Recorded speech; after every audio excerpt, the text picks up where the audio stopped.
Bismillahirrahmanirrahim. Assalamualaikum. My name is Hassan and today we are going to allow user to download file after form submission in gravityform in WordPress. Before starting work, it's my request, please subscribe my channel. Thank you. Now back to our work. So we are using gravityform plugin.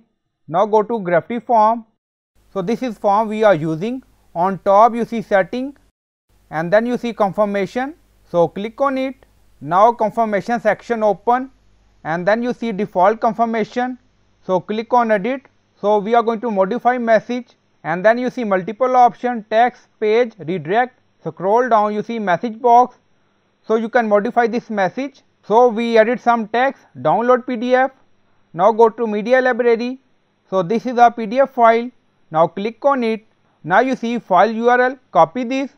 So you can add any file link in download PDF text like PNG, doc file, any file. Now back to confirmation section and then you see download PDF, we select it and then you see insert edit link, so click on it. Now paste URL of PDF file and then you see link option, so click on it. Open link in a new tab, enable this option and then click on update. If you want you can make it bold. So you can modify this message and you can add any file link according to your requirement. And then click on save confirmation. Now form setting updated. Go to gravityform, refresh the page.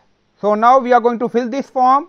So we added some information in gravityform and then click on submit. And then you see message and then you see download PDF. So click on it. Now PDF file open. So this is a PDF file. So we added link in confirmation section. So I hope you like this video. Please like, comment, share, subscribe. Thank you for watching.